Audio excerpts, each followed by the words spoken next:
Ladies and gentlemen, my name is Greg Mikulowski for ForexLive.com. This is a preview for the Euro versus US dollar for the week of October 6, 2014.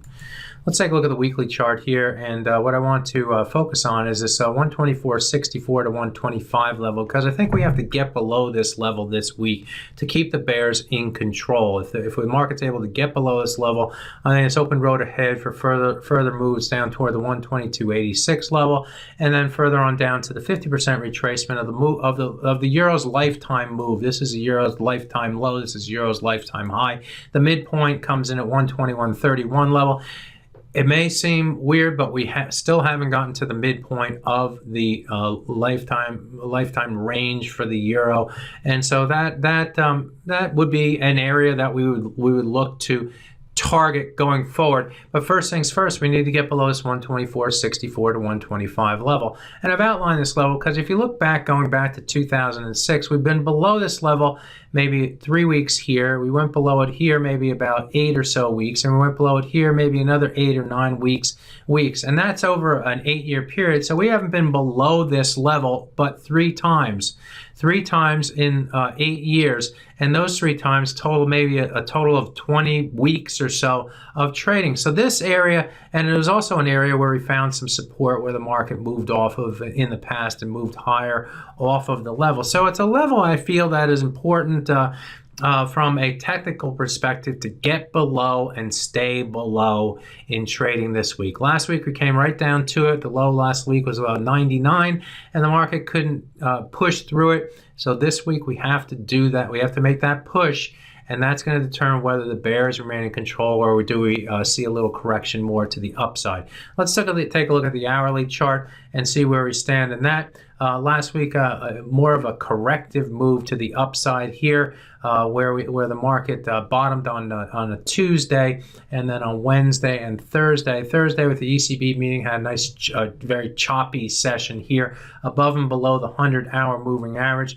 On Friday, we started to wander to the downside and fell below that 100-hour moving average in the London session.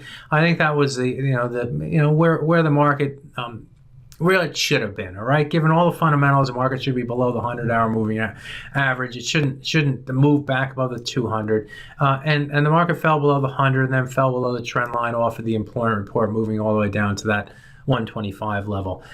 Still have to get through that 64 level on the downside. We'll put a horizontal line in our chart right around the 64 level. That will be a reminder that that's our next target on the downside. Get below that level and it's open road ahead. Stay above it, and maybe we get another correction. Where can the correction take us? We're going to be watching this 125.75 level to 125.84 level. Probably don't want to see the price start to move much above this area. These were our lows from last week's before the move to the downside. Can we get back up to that level? Yes. Can we move above it?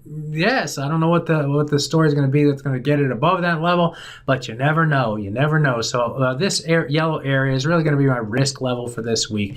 Stay below it and the bears remain in control.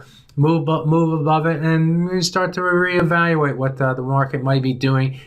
Let's just say the waters get a little bit more muddy from a technical perspective. Doesn't change the tide totally, but there's a little stirring up and the waters are a little bit more muddy, and we could see the market going either way just as the market digests the next move and when it's going to take it. But again, on the downside, stay below the get below the 125 level, get below the 124.64 level, and we're going to start to be moving to the downside further with the 122.86 level.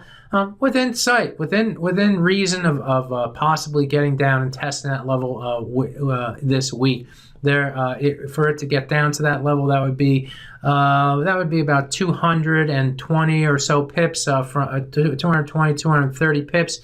Not out of the question given the recent volatility that we've seen in the euro of late. So it is a possibility that we go down and test that level, and then we're going to have further work to do to get down to the 121.31 level. I don't think that's a possibility in this week's trading, but we could make a further move toward that next key target in trading this week.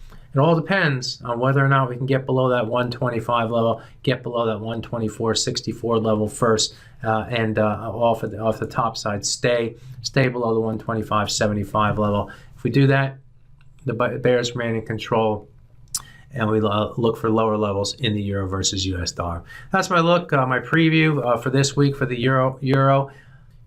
If you like this video and want to see more of it, click on the subscribe button right here. Also for your daily fix on what's going on in the foreign exchange market, you must visit us daily at ForexLive.com. My name is Greg Michalowski. Good fortune with your trading. Bye-bye now.